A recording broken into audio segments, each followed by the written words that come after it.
రంజిత్ ఓఫీర్ని ఎవడైనా ఏమైనా అంటే విశ్వాసులారా వాడిని రక్తం వచ్చేటట్టు కొట్టండి అని రంజిత్ ఓఫీర్ చెప్పాడు అట. నేను ఎప్పుడు చెప్పినా ఇది?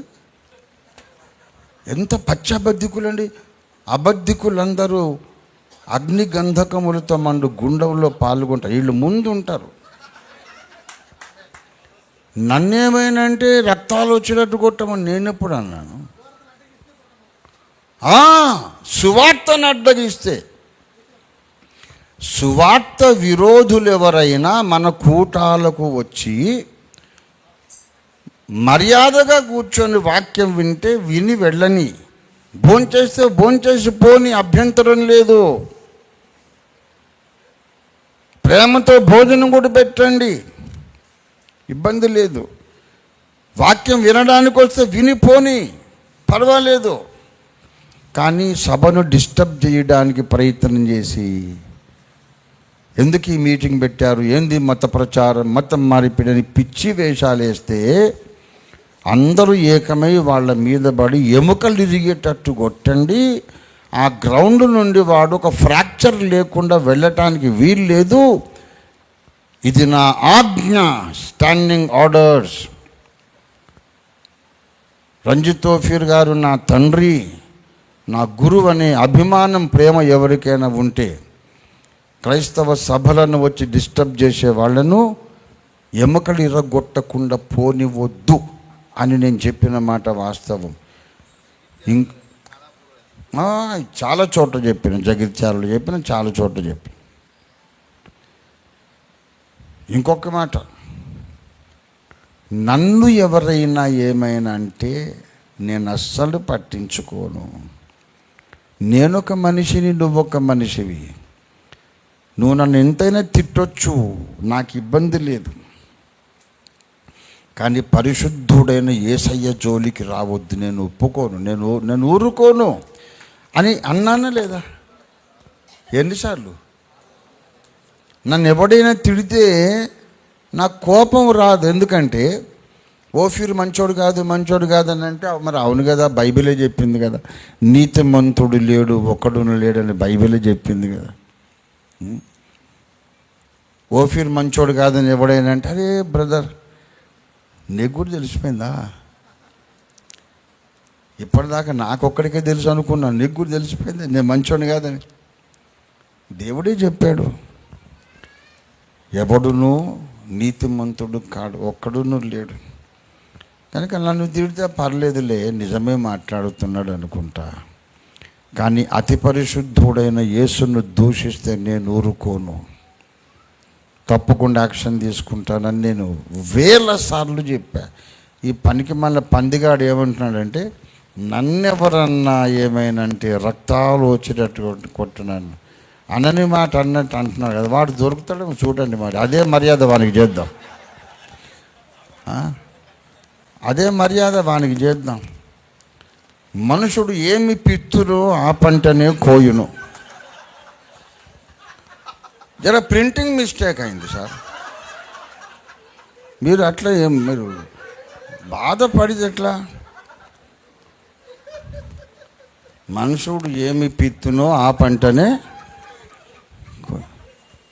ఏమి విత్తునో ఆ పంటనే లగ్గంలో విత్తినట్టు అని ఒక సామెత ఉంది మన తెలంగాణ. పెండ్లిలో మంచి విందు అవుతుంటే ఒకడు అక్కడ బాంబు వేసిండట. అందరూ ఖర్చు పెరిగి చీచి ఎవరు అంటే, అట్లా వీడు దేవుని సంఘంలో రాకడ సిద్ధపాటు జరుగుతుంటే వాడు ఇట్లా పిచ్చుతున్నాడు.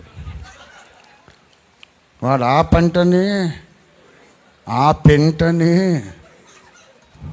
కోయను. నేను అనుకుంటా వీళ్ళు ఒట్టిగానే కాదు, ఓఫీర్ గారిని ఇట్లా ఏమన్నా కెలికితే కొంచెం కొత్తగా తిడతాడు కదా, కొంచెం మనం కూడా తిట్లు నేర్చుకుందామని ఆ కుట్ర మీద ఇలాంటి ప్రచారం చేస్తున్నారని నాకు డౌట్ వచ్చింది. ఇంకా బోల్డ్నే నా దగ్గర తిట్లు. వాడెవరినో లొకేట్ చేయండి, అసలు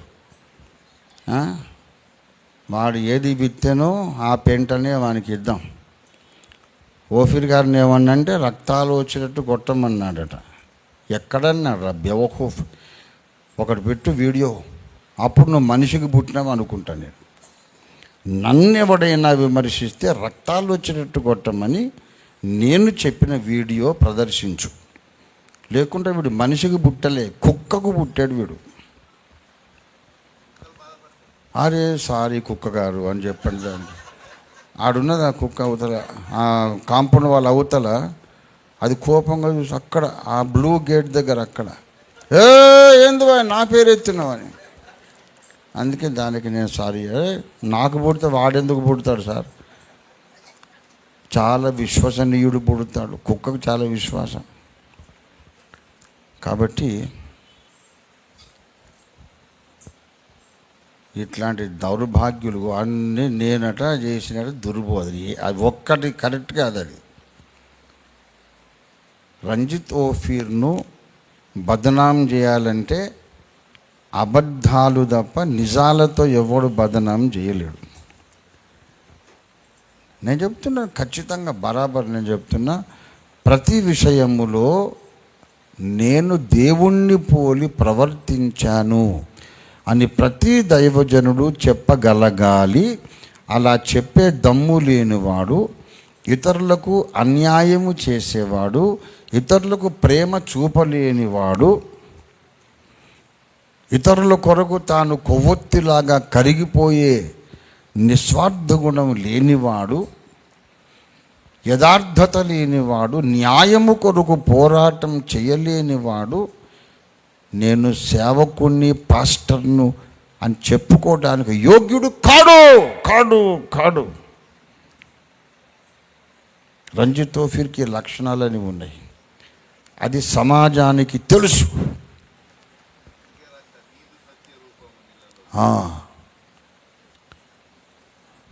నీదు మాటలాడుచున్న ప్రభువా నీ స్వరముని విన నేర్పు, అందులో నీదు సత్య రూపము నీళ్ళలో చూపు విధము నేర్పు అని పాట పాడుకున్నాను నేను.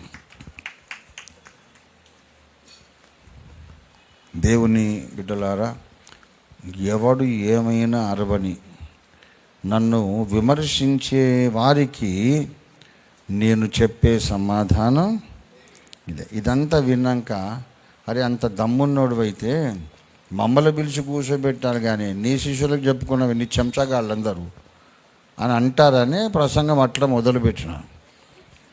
నన్ను విమర్శించే వాళ్ళకి ఇచ్చే సమాధానము ఎవరికి చెప్తున్నాడు ఆయన? కొరింథీయులు అవి విమర్శించింది వాళ్ళు ఆయన ఆత్మీయ బిడ్డలు. ఇతరులకు కాకపోయినా నేను మీ వరకైనా అపోస్తలుడని అన్నాడు. దేవునికి స్తోత్రం కలుగునుగాక. మిమ్మల్ని సువార్త ద్వారా నేను కంటిని అని చెప్పాడు. నేర్పరి అయిన శిల్పకార్యంలాగా మీకు పునాది వేసి కట్టి తిని అన్నాడు. పాలిచ్చి పెంచే తల్లిలాగా మిమ్మల్ని గారాబము చేసేనన్నాడు. అలాంటి గారాబు కుమార్తెలు కుమారులకు చెప్తున్నాడు. విమర్శించే వాళ్లకు నేను ఇచ్చే సమాధానం ఇదే. కనుక నేను ఎవడో అన్న మాటకు ఇక్కడ సమాధానం చెప్పడం వాక్య ప్రకారమేనా కాదా?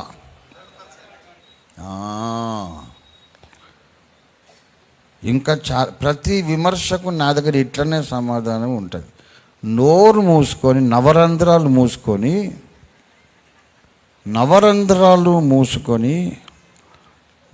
అంతా నువ్వు మగోడివైతే, నువ్వు దమ్మున్నోడివైతే, నువ్వు భక్తుడివైతే, పరిశుద్ధుడివైతే, దేవుని సేవ పట్ల నిజంగా నీకు దర్శనం భారం ఉంటే, పిలుపు ఉంటే, నా మీద మాట్లాడే కాసేపు పోయి ఒక నలుగురికి సువార్త చెప్పి రక్షణలోకి తీసుకురావడానికి ప్రయత్నం చెయ్యి. అప్పుడు నువ్వు ఒక మనిషి అని నేను ఒప్పుకుంటాను.